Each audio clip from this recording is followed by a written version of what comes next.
Et bonjour à tous, bienvenue sur la chaîne, c'est Thomas. On poursuit The First Three. Je suis directement dans la continuité du précédent épisode, donc je suis encore dans l'ambiance, je suis encore porté par l'épisode précédent. On va voir, on a changé de zone. Que va nous apporter l'histoire de cette zone? On va le voir tout de suite. Comme la dernière fois, je ne vais pas mettre de caméra, ça va être une vidéo assez silencieuse. Je vais peu parler parce que je veux que vous vous laissiez porter par la musique et par la narration.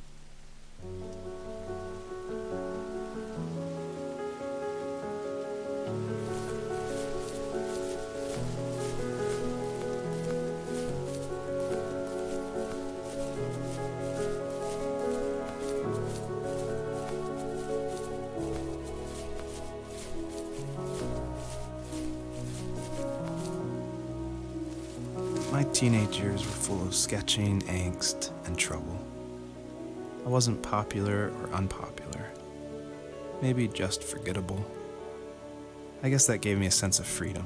So I hung out with crazy kids, doing crazy things, even though I mostly just watched the chaos ensue. We did it all. Put fireworks in mailboxes, hide roadkill in people's garages, break windows of the barber shop in Anchorage. My dad was furious, but he was so busy working he couldn't do much to stop me from going out. I think being an adult means there's no one to stop you making hard decisions. He had to make a living, and he couldn't be in two places at once. Yeah, I realize that now. But at the time, I was sure he was more interested in growing his business than what was going on with me.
He was working another late night, and my friends were over, saying how bored they were and how they had come all the way out to my house for nothing.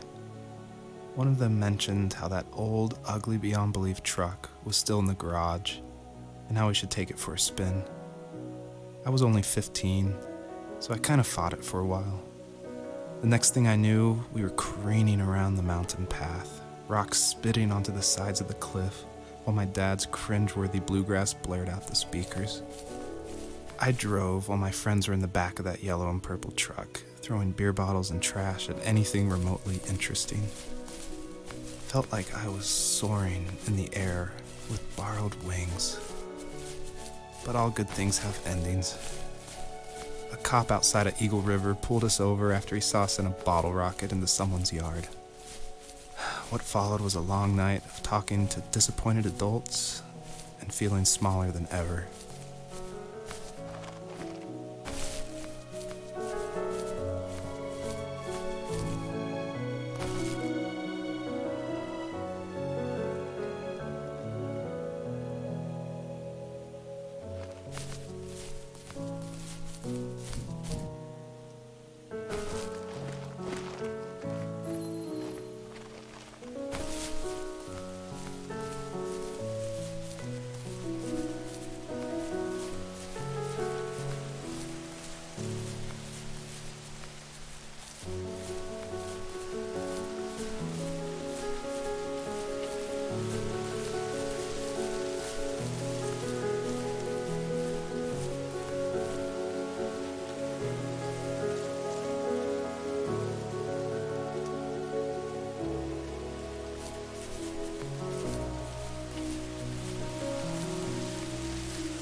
After he drove me home from the police station, I blew up at him, saying how I never wanted to be like him, how I was going to be someone and leave that hick icebox for good.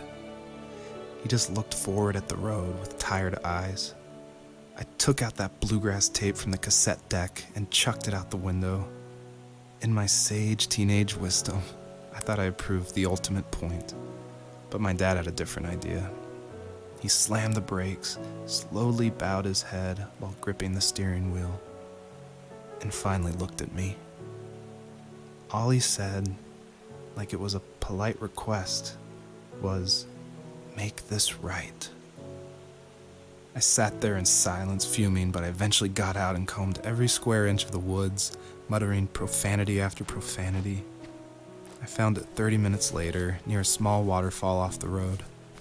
I went back to the truck, put the wet tape back in, and sure enough, it worked. We didn't speak another word to each other the rest of the night. Wow, I knew you were a crazy teenager, but It's hard to believe, isn't it? It surprises me too. It's like I didn't really know who that kid was back then. I bet my dad thought the same thing over and over. It's almost like he was saying, make this right, to himself, more than to me.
My friends would laugh about that night and talk about how crazy it was, and I laughed along, pretending it didn't bother me.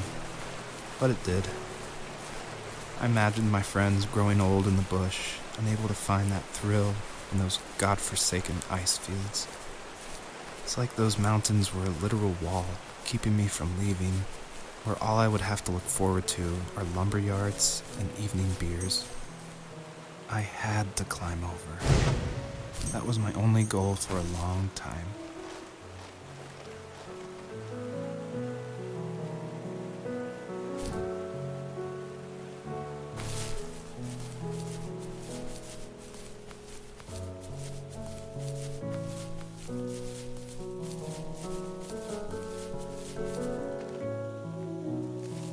If there was some way I could take my love of drawing and turn it into a way of escape, nothing would make me happier. I wanted to create instead of tearing trees down.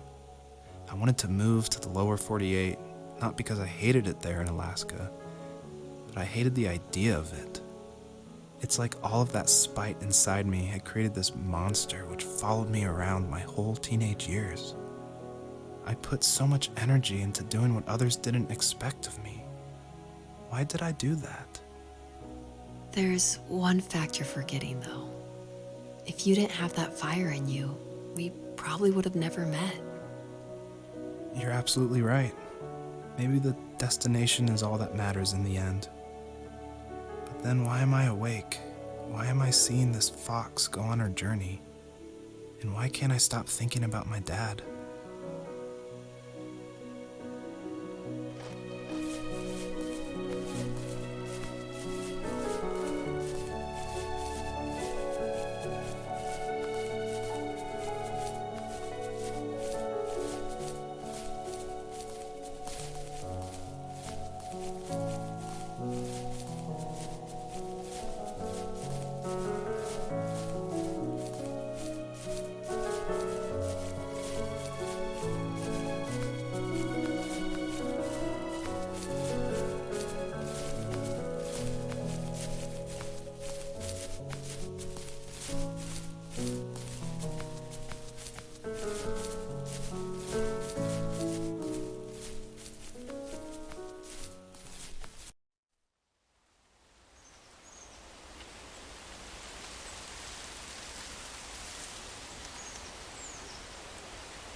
Nous voilà arrivés dans une nouvelle zone, donc on va s'arrêter là.